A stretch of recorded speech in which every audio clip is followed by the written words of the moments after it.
3장 코어 무브먼트에 대한 이야기부터 시작을 할 텐데요. 코어 무브먼트라고 하는 것은 뭐 동행성이라고 우리가 번역하기도 하는데 의미는 경기 변동 과정에서 여러 변수들이 일정한 패턴을 따라서 변화하는 것이고요.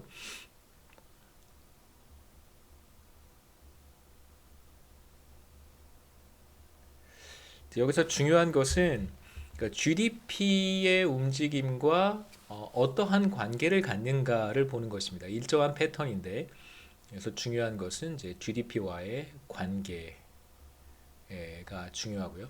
그러니까 GDP와 같은 방향으로 움직이는가, 아니면 GDP와 반대 방향으로 움직이는가, 아니면 GDP와 아무 관련이 없는가, GDP의 움직임과 아무 관계가 없는가, 이제 이런 것들을 우리가 구분하는 것입니다.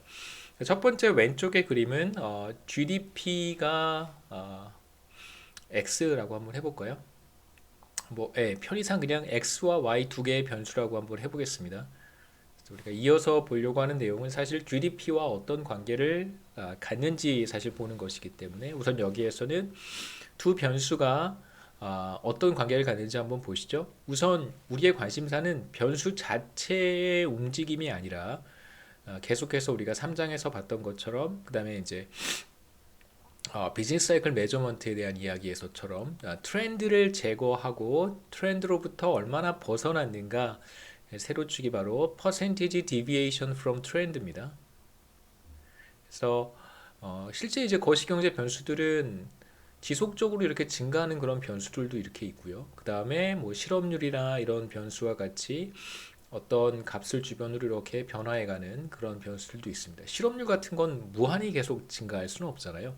마찬가지로 뭐 무한히 계속해서 하락할 수도 없는 그런 변수고, 뭐 크게 이제 우리가 거시경제 변수들을 구분해 본다면 이렇게 지속적으로 증가하는 그런 변수도 있을 것이고, 그 다음에 어떤 바운더리 내에서 범위 내에서 일정한 값을 이렇게 변화하면서 바운더리 안에서 이렇게 변화하는 그런 변수들도 우리가 생각해 볼 수 있습니다. 여하튼 간에 이 두 가지 종류의 변수 모두 다 어떤 장기적인 트렌드가 있다고 생각을 하고 그 트렌드를 제거했을 때 변화를 우리가 살펴보는 것이고요. 쉽게 얘기하면 여기서 우리의 관심사는 경기 변동분이라고 할 수 있습니다.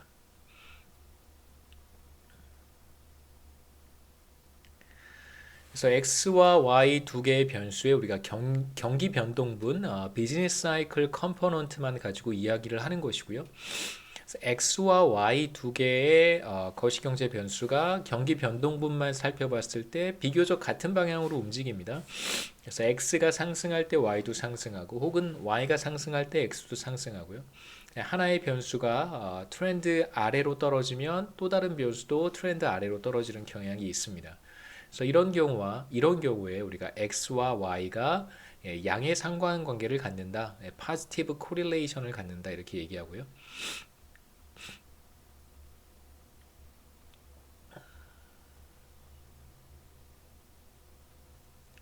그 다음에 이제 오른쪽 그림은 하나의 변수가 뭐 상승하는 경우, Y의 변수가 상승하는 경우 X의 변수는 반대 방향으로 오히려 감소하고요. 그러니까 트렌드 밑으로 떨어지는 경우고. 근데 여러분 여기서 조심하셔야 되는 것은 실제로 어떤 변수가 실제로 우리가 지금 경기 변동분만 보고 있는 것인데 실제로 어떤 변수가 상승하고 여기서 다른 하나의 변수 x는 이제 트렌드 밑으로 떨어진단 말이에요. 그렇게 트렌드 밑으로 떨어진다고 하더라도 우리가 트렌드를 제거하지 않은 데이터를 본다면 이 값이 증가하고 있을 수도 있어요. 그러니까 오히려 예를 들면 실제 우리가 트렌드를 제거하기 전에 이 변수가 더디게 증가하고 있었을 수 있습니다. 이게 이제 x의 변화고요. y라고 하는 변수의 변화는 여기서 보다 빠르게 증가하는 경우라고 할 수 있죠. 그러니까 실제 데이터는 이렇게 나타나고 우리가 트렌드를 제거했을 때 경기 변동분은 이제 이렇게 나타난다고 볼 수 있어요. 그래서 제가 말씀드리고 싶은 것은 비즈니스 사이클 컴포넌트가 이렇게 떨어진다고 하더라도 실제 데이터는 증가하고 있을 수 있습니다. 다만 이제 증가 속도가 비교적 둔화하고 있다고 보는 것이죠. 그래서 반드시 실제 데이터에서도 이 변수가 감소해야 된다 이렇게 생각하실 필요는 없다는 거예요. 물론 당연히 감소할 수도 있고 증가 속도가 둔화되어서 경기 변동분으로 봤을 때 트렌드 밑으로 떨어지는 것으로 나타날 수도 있습니다. 그래서 경기 변동분을 봤을 때 하나의 변수가 증가할 때 트렌드 위쪽으로 가고 있을 때 다른 하나의 변수는 트렌드 아래로 이렇게 떨어지는 모습을 보일 수도 있겠죠. 우리 오른쪽 그림과 같이. 그래서 이렇게 상승할 때 또 다른 변수는 이제 하락하는 그런 패턴을 보인다면 이 두 변수는 음의 상관관계 혹은 부의 상관관계를 갖는다. 이렇게 얘기합니다. 네거티브 코릴레이션을 갖는다. 여러분 상관 관계가 반드시 그 코젤리티를 의미하지는 않는다는 거 여러분 다 알고 계실 거라고 생각합니다. 그러니까 두 변수가 하나가 상승할 때 다른 하나가 상승하는 경향이 있다라고 하는 것이 하나가 다른 하나를 코자하는 건 아니에요. 그러니까 A라고 X라고 하는 변수가 상승했기 때문에 Y가 상승하는 것이 아니고 상관관계는 둘이 같은 방향으로 움직이는 경향이 있다라고 하는 것입니다. X가 상승해서 Y가 상승한 것인지, Y가 상승해서 X가 상승한 것인지, 아니면 어떤 제3의 변수 G가 상승해서 X와 Y가 상승한 것인지는 우리가 여기에서 그런 얘기는 할 수 없습니다. 그래서 상관관계와 인과관계는 구분하실 수 있어야 됩니다.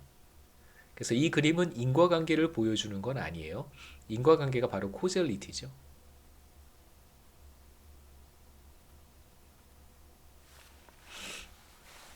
그래서 지금 우리는 이제 코 무브먼트에 대한 이야기를 하고 있고 이것을 그러니까 뭐라고 하죠? 스캐터 플랫이라고 부르는데 여러분 지금 보고 계시는 그림은 앞서 그림은 이제 실제 데이터 경기 변동분을 제가 이그젬플로 한번 그려본 것이고 이건 이제 스캐터 플랫입니다. 우리말로 점산도라고 하죠.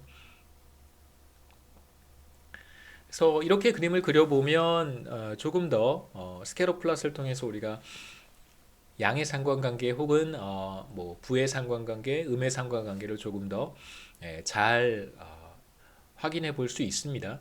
그래서 대체적으로 x가 큰 값을 가질 때, 자, y도 큰 값을 갖는 경우, 그 다음에 이제 x가 작은 값을 가질 때 y도 작은 값을 갖는 경향이 있는 것이죠. 왼쪽에 이그젬플을 보면. 그런 경우에 우리는 이제 두 변수 사이에 positive correlation이 있다 이렇게 얘기를 합니다. 그 다음에 이제 가로축의 변수가 x가 아니라 델타 x라고 표현을 하면 조금 더 의미가 있겠죠. 이제 y가 아니라 델타 y라고 표현을 하고 우리가 비슷한 그림을 얻었다면 이걸 이제 이렇게 해석할 수 있어요. 델타 x가 자 여기 이제 0을 한번 넣어보면 더 의미가 있겠죠. 여기가 이 점이 00예요. 그래서 델타 x가 0보다 큰 값을 가질 때, 그 의미는 무슨 뜻이냐면 이건 델타 x가 0보다 큰 값을 가질 때겠죠. 그 의미는 x가 증가했다는 뜻입니다. x가 증가할 때, 자 델타 y도 0보다 큰 값을 가져요. y도 증가한다는 뜻입니다. 그 x가 증가할 때 y도 증가하는 경우, 그 다음에 반대로 델타 x가 마이너스의 값을 갖는다. 자, 그 의미는 x가 감소했다는 뜻이고요. 마찬가지로 델타 y가 마이너스 값을 갖는다. y가 감소했다는 뜻입니다. 그래서 우리가 가로축에는 x 대신에 x의 증가분 혹은 델타 x, 그다음에 세로축에는 y 대신 델타 y, y의 증가분을 표현을 한다면 우리가 의미를 조금 더 뭐 조금 다르게 볼 수도 있겠죠. 그래서 x가 증가할 때 y가 증가하고 x가 감소할 때 y가 감소한다. 이렇게 또 해석할 수 있습니다. 그래서 델타 x와 델타 y 사이에 혹은 x의 증가분과 y의 증가분 사이에 positive correlation이 있다. 이렇게 얘기할 수 있겠죠. 그 다음에 이제 오른쪽 그림은 네거티브 코릴레이션을 보여주는 건데 마찬가지로 타임 시리즈 그림을 경기 변동분에 대한 그림을 이렇게 스케일러 플러스로 표현을 한 것입니다. 마치 꼭 x와 y 사이에 어떤 관계가 있는 것처럼 그려보는 것이죠. 그래서 x가 큰 값을 가질 때 y는 작은 값을 갖는 경우, 그 다음에 반대로 이쪽은 x가 작은 값을 가질 때 y가 큰 값을 갖는 경우예요. 그래서 이런 경우에 우리가 x와 y 사이에 어, 음의 상관관계, 부의 상관관계가 있다 이렇게 얘기를 하고 그 다음에 아까와 마찬가지로 x 대신에 델타 x를 쓸 수도 있어요. 여러분이 x와 y 사이의 관계에 관심이 있다면 가로축에는 x를 표시하고 세로축에는 y 값을 표시하면 되고요. 여러분들이 관심사가 x의 변화분, x가 증가할 때 y가 증가하는가, 혹은 x가 감소할 때 y가 감소하는가, 이제 이런 것에 관심이 있다면, 여기에 관심이 있다면 델타 x를 계산을 해서 가로축에 표시를 하고요. 그 다음에 델타 y를 계산을 해서 세로축에 표시하면 됩니다. 그럼 그 의미는 x가 증가할 때 y는 증가하는가, 그 다음에 x가 감소할 때 y는 감소하는가, 이런 질문을 이러한 질문에 대한 답을 찾을 수 있겠죠. 그래서 여기 어딘가에 0이 있을 것이고요. 0을 그리면 좋겠죠. 자, 그러면 x가 이쪽에서 값을 가졌다는 얘기는 델타 x가 0보다 크다는 것이니까 x가 증가했다는 뜻입니다. 그런데 델타 y는 대체로 이런 값을 가져요. 그 의미는 델타 x는 0보다 작다는 거예요. 다시 말하면 x가 증가할 때 y는 감소하는 경향이 있다, 이렇게 얘기할 수 있고, 반대로 이쪽에서는 델타 x가 0보다 작은 값을 갖습니다. 그러니까 x가 감소한다는 뜻이고요. 그 다음에 이쪽에서는 델타 y가 0보다 크니까 x는 증가한다는 거예요. 대체로 x가 감소할 때 y는 증가하는 그런 패턴을 보인다, 이렇게 얘기할 수 있겠죠. 그래서 필요에 따라서 보고 싶은 관계가 무엇인가에 따라서 이제 가로축에 x, 세로축에 y를 표현할 수도 있고, 가로축에 델타 x, 세로축에 델타 y를 표현할 수도 있습니다. 보고 싶은 것이 무엇인가에 따라서 그림을 다르게 표현하면 되겠죠. 그 다음에 이제 cyclicality에 대한 이야기를 우리가 봐야 되는데요. 그래서 이게 바로 우리가 GDP와의 어떤 관계를 찾아보는 거라고 할 수 있습니다.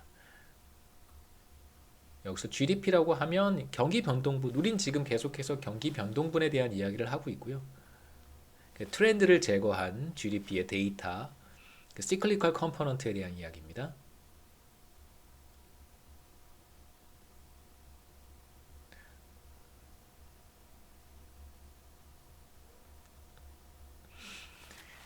그래서 어떤 변수와 GDP와의 관계를 얘기를 하는 거예요. 어떤 변수 X와 GDP와의 관계.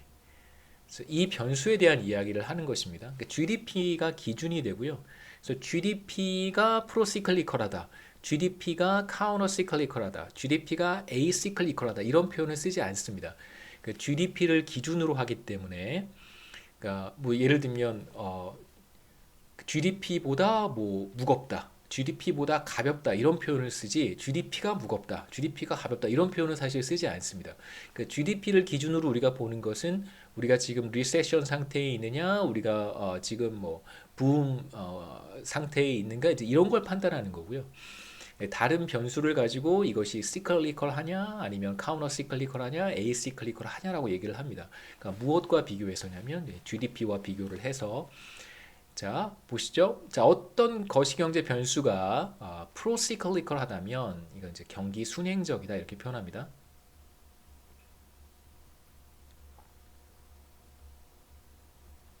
자, 어떤 변수가 경기 순행적이다, 이 말의 의미는 무엇이냐면 GDP의 경기 변동분이 상승할 때 이 변수도 경기 변동분 기준으로 상승한다면, 그렇다면 이 변수는 경기 순행적이다라고 얘기를 해요. 당연히 X도 경기 변동분입니다. 트렌드를 제거한 그런 변수예요. 또는 우리가 앞서 co-movement에서 봤던 용어를 그대로 사용을 하면 X와 GDP 사이에 positive correlation 관계가 있다면, 여기서 이제 중요한 것은 경기 변동분을 중심으로 봤을 때 positive correlation이 있다면, 그러면 이 X라고 하는 변수는 경기 순행적이다 혹은 pro-cyclical하다 이야기를 합니다. 그러니까 GDP의 경기 변동분이 상승할 때 X의 경기 변동분이 상승하는 경향이 있다면, 그렇다면 X는 프로시클리컬하다, 이렇게 얘기를 하고요. 그 다음에 카운터 시클리컬은 그 반대겠죠. 경기 역행적이다라고 얘기를 합니다. 그래서 GDP의 경기 변동분과 변수 X의 경기 변동분 사이에 부의 상관관계 혹은 음의 상관관계가 있다면 그러면 이 X라고 하는 변수는 카운터 시클리컬하다고 얘기를 하고요. 당연히 경기 변동분에 대한 이야기입니다. 그래서 우리가 앞서 한번 그림을 본다면 돌아가서 한번 우리가 이제 이런 그림을 살펴봤었습니다. 자, 왼쪽 그림이 바로 프로시클리컬한 그림이고요. 그래서 뭐 둘 중에 아무거나 하나를 GDP라고 X를 Y를 GDP라고 해보겠습니다. 얘가 GDP고요. 그래서 이 X라고 하는 변수가 바로 프로시클리컬한 변수가 되는 거고요. 시클리컬리티에 대한 이야기를 할 때 X is procyclical하고 뭐 아니면 뭐 X tends to be procyclical하다고 얘기를 하고요. 그 다음에 이제 오른쪽 그림이 바로 이제 Y를 GDP라고 했을 때 X라고 하는 변수가 바로 counter cyclical하다고 할 수 있겠죠. 그래서 X는 counter cyclical하다, 뭐 아니면 X tends to be counter cyclical 이렇게 얘기하면 됩니다.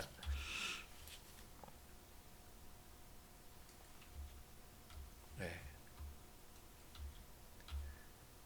그 다음에 이제 세 번째는 acyclical한 건데요. acyclical은 그 관계가 없는 거예요. 그러니까 GDP의 경기 변동분과 어떤 X라고 하는 변수의 경기 변동분 사이에 양의 상관관계도 나타나지 않고 뭐 음의 상관관계도 나타나지 않는 경우에 그런 이제 X라고 하는 변수를 우리는 acyclical이라고 얘기를 합니다.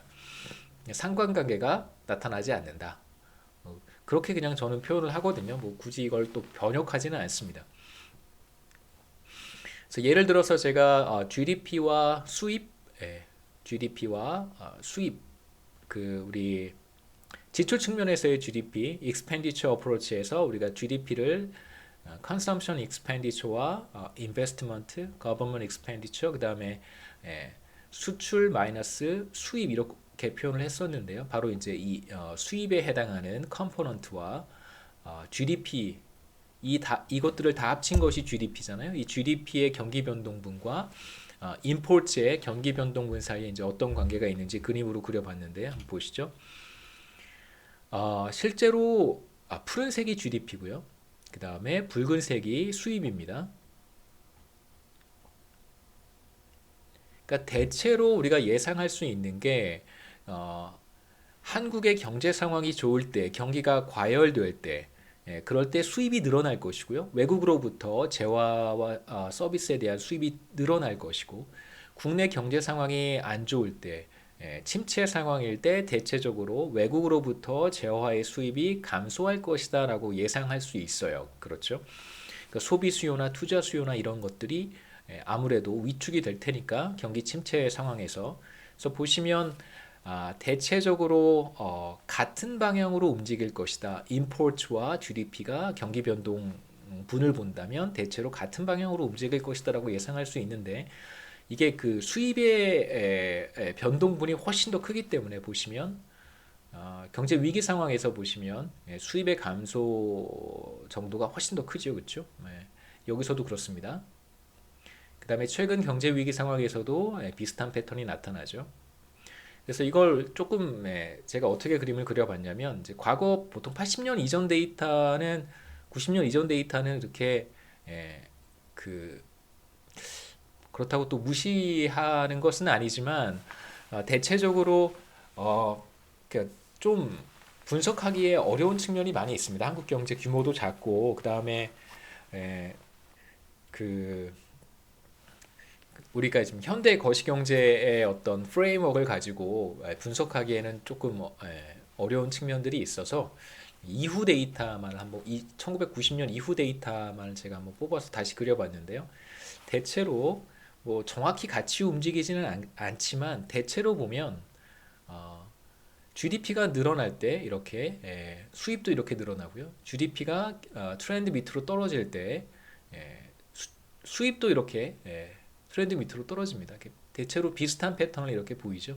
하나가 GDP가 떨어질 때 수입도 감소하는 패턴을 우리가 확인할 수 있어요. 여기서도 마찬가지죠. 그 다음에 이제 글로벌 금융 위기 상황에서도 비슷한 패턴을 보였고요. 그 다음에 이제 회복 국면으로 들어갔을 때 다시 이렇게 비슷한 패턴을 보입니다. 근데 최근에도 그렇고요. 그래서 대체적으로 수입, import라고 하는 변수는 프로시클리컬하다라고 우리가 얘기할 수 있겠죠. 그 다음에 제가 스캐터 플롯으로 한번 그려봤는데 같은 데이터입니다. GDP와 import 이거에 대응하는 그림이 바로 이 그림이고요.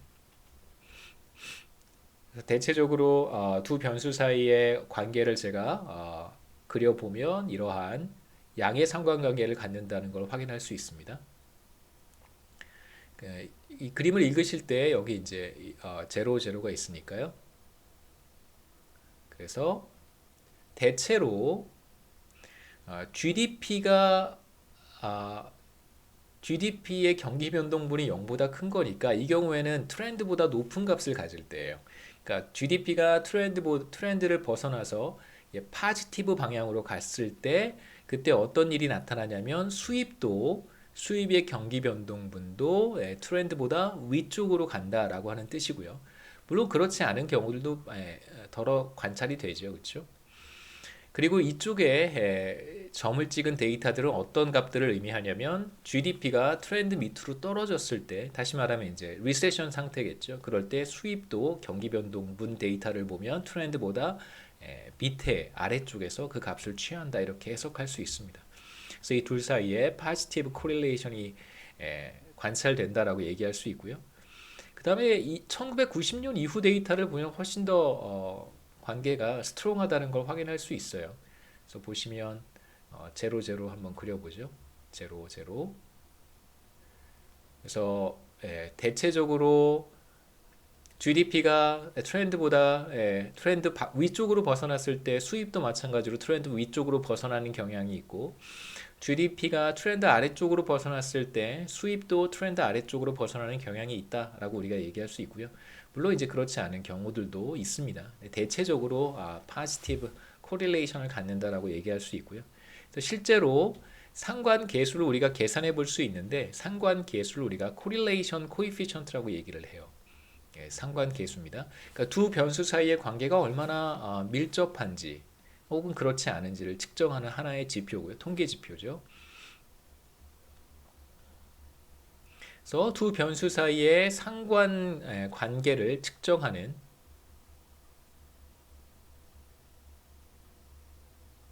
하나의 지표입니다.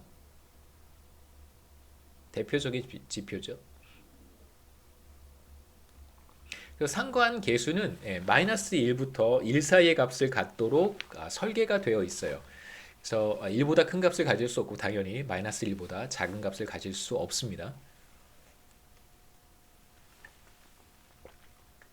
그래서 1에 가까운 값을 갖는다. 뭐 0.9, 0.8, 0.9 비교적 1에 가까운 값을 갖는다라고 하면 x와 y 사이의 양의 상관관계가 이제 좀 강하다, 스트롱하다 이렇게 얘기를 하고요. 그 다음에 마이너스 1에 가까운 값을 갖는다면 네거티브 코릴레이션이 비교적 강하다 이렇게 얘기할 수 있습니다. 그래서 레인지가 마이너스 1부터 1까지고요. 가운데 0이 있겠죠. 그래서 이쪽에 가까운 값을 가질수록 두 변수는 강한 양의 상관관계를 갖고요. 마이너스 1에 가까운 값을 가질수록 두 변수는 강한 음의 상관관계를 갖습니다. 정확히 1의 값을 갖는 경우와 정확히 0의 값을 갖는 경우는 거의 없어요. 근데 이제 정확히 1의 값을 갖는다라고 하면은 이제 perfectly positively correlate 되어 있다 이렇게 얘기를 하고요. 예, 마이너스 1이죠. 죄송합니다. 정확히 마이너스 1의 값을 갖는 경우도 거의 없습니다. 그러니까 자기 자신과 정확히 1의 값을 갖는 거고요.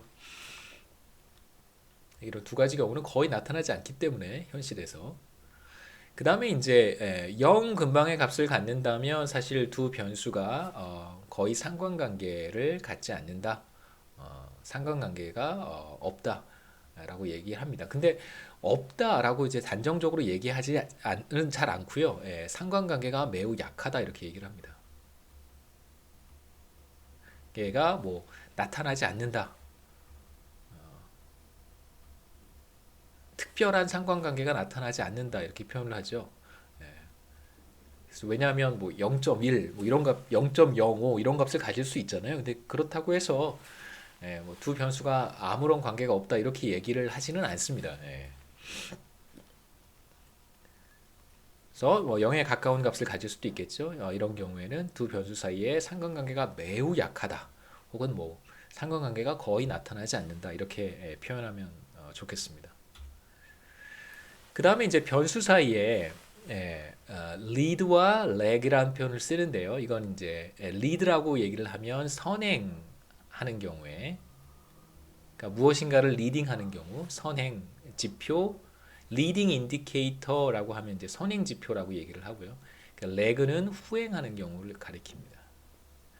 여기서 마찬가지로, 그러니까 선행한다, 후행한다라는 표현을 쓸 때 기준이 있어야 되잖아요. 그러니까 뭐보다 선행하는가, 그러니까 뭐보다 후행하는가. 그러니까 리딩한다면 무엇을 리딩하는 것인지, 그러니까 레깅한다면 무엇에서 레깅하는 것인지, 무엇에서 뒤처진 것인지, 이것에 대한 명확한 기준이 있어야 되는데 그 기준이 바로 GDP예요.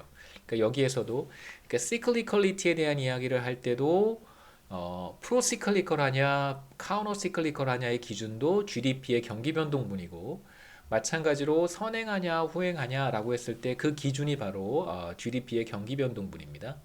그래서 첫 번째, 어떤 거시경제 변수가 GDP의 변화를 예측하는 데 도움이 된다면, 예를 들면 주가 지수를 이렇게 봐요. 주가 지수가 GDP가 앞으로 GDP가 어떻게 될 것인지를 예측하는 데 도움이 된다면, 그러면 주가 지수와 같은 변수를 우리는 leading indicator, leading variable이라고 불러요. 선행 지표라고 부르는 것입니다. 다시 말씀드리면 GDP의 경기 변동분을 예상하는 데 도움이 되는 변수가 있다면 그 변수를 우리가 선행지표, 선행변수라고 부르고요. 반대로 거꾸로 GDP를 보고 나서 어떤 변수가 어떻게 될지 예상할 수 있다면, 그러니까 어떤 변수가 앞으로 어떻게 될지를 GDP를 통해서 우리가 알 수 있다면, 그렇다면 그러한 변수를 우리가 후행지표, 후행변수라고 얘기를 합니다. 그 대표적인 선행 지표가 몇 가지가 있는데요. 그러니까 뭐 주식 주가 지수, 주가 지수라고 써야죠. 코스피 주가 지수 같은 것들이 대표적인, 꼭 맞는 건 아니에요. 근데 대체로 맞습니다. 주가 지수. 그 다음에 이제 또 하나 생각해 볼 수 있는 것은 산업 생산 지수 이런 것들. 산업생산지수 같은 경우에는 매월 공표가 되거든요. 근데 GDP는 우리가 가장 짧은 기간이 분기예요. 한 분기에 한 번씩 GDP를 우리가 측정을 합니다. 그렇기 때문에 매월 측정하는 지표인 산업생산지수 같은 것을 통해서 우리가 앞으로 뭐 이번 분기 혹은 다음 분기에 이제 GDP를 어느 정도 예상해 볼 수 있겠죠. 그 다음에 한국은행 같은 곳에서는 경기 선행 지수를 아예 만들어요. 그러니까 지금 제가 말씀드렸던 주가 지수라든가 산업 생산 지수라든가 이런 대표적인 리딩 인디케이터들을 모아가지고 적당히 가중 평균을 해서 그 경기 선행 지표라고 하는 그냥 어떤 변수를 만들어서 활용하기도 합니다. 당연히 경기 동행 지수로도 있어요. 같이 움직이는 거, GDP와 이제 같은 시기에 같이 움직이는 그런 변수, 경기 동행지수라고 하는 것도 이제 만들어서 공표를 합니다. 그 다음에 이제 두 번째 우리 후행지표, 대표적인 후행지표가 뭐가 있냐면 대표적으로 우리가 생각해 볼 수 있는 건 이제 고용 같은 것이죠. 네, 고용. 대표적인 경기 후행지표가 후행지수가 바로 고용이에요. 그러니까 GDP가 먼저 상승하고 경기 변동분 기준으로 GDP가 먼저 증가하고 그다음에 이어서 이제 고용이 서서히 늘어나는 그런 패턴을 일반적으로 보입니다. 반드시 제가 말씀드리는 것은 그 일반적인 패턴이고요. 반드시 그런 건 아니에요. 반드시 항상 그래야 될 필요도 없고 대체적으로 그렇다는 뜻입니다. 제가 말씀드리는 스테이트먼트는 대체적으로 80%, 70%, 80%의 정도가 맞고요. 20%, 30%는 그렇지 않아요. 그러니까 우리가 어떤 이벤트가 10번 나타났을 때 한 7번에서 8번 정도는 그렇다는 뜻이고요. 2번에서 3번 정도는 그렇지 않을 수 있다는 뜻입니다. 리딩 베리어블의 경우에 어떤 변수가 x라고 하는 어떤 변수가 선행 지표다. 그 GDP보다 먼저 움직인다는 뜻인데요. 보시면 붉은색이 GDP예요. 파란색이 x입니다. x라고 하는 변수가 여기서 이 시점에서 한번 보시죠. 우리가 쭉 이렇게 왔는데 우리가 지금 이 시점에 있어요. 그럴 때 시간이 흘러가면서 x가 먼저 이렇게 상승해요. 그런 다음에 시간이 조금 지나면 이제 y가 죄송합니다. GDP가 제가 보통 이제 GDP를 y로 표현하거든요. GDP가 이렇게 늘어나기 시작하죠. 그러면 이제 이 X가 바로 선행 변수, 선행 지수, 선행 지표 이렇게 부릅니다. 그래서 leading variable이 되고, 그 다음에 오른쪽 그림을 보시면 여기에서 Y라고 하는 변수가 바로 lagging variable인데 보시죠. 먼저 우리가 똑같이 이 시점에 있습니다. 자, 이 시점에서 시간이 흘러갈 때 GDP가 먼저 상승해요. 경기가 이제 붐으로 가는 거죠. 경기가 과열되기 시작합니다. 그럴 때 시차를 조금 두고 이제 y라고 하는 변수도 증가하기 시작해요. 그렇다면 이 y라고 하는 변수가 후행 지표가 되는 것이죠. 다시 x라고 하는 변수로 돌아가서 x라고 하는 변수는 이제 y보다 선행하고 x가 증가할 때 y가 따라서 증가하잖아요. 물론 감소해도 괜찮아요. x가 증가할 때 항상 y가 감소하는 패턴을 따른다면 그래도 x는 리딩 변수입니다. 여기서 중요한 포인트는 GDP의 변화를 예측할 수 있느냐가 이제 바텀 라인이기 때문에 뭐 x가 꼭 GDP가 늘어나야 된다. x가 늘어날 때 GDP가 반드시 늘어날 필요는 없어요. 감소해도 괜찮습니다. 방향만 우리가 예상할 수 있으면 되기 때문에 그래서 x라고 하는 변수는 y의 변화를 예상하는 데 도움을 주기 때문에 리딩이고요. 그 다음에 이제 y라고 하는 변수는 반대로 GDP의 변화를 통해서 앞으로 어떻게 될 것인지를 예상할 수 있기 때문에 GDP가 Y를 예상하는 데 도움을 주기 때문에 Y가 래깅이 되는 것입니다. GDP의 몇 가지 컴포넌트들을 우리가 순서대로 한번 보죠. 컨섬션, 그 다음에 인베스트먼트 두 가지만 제가 여러분들께 소개를 하겠습니다.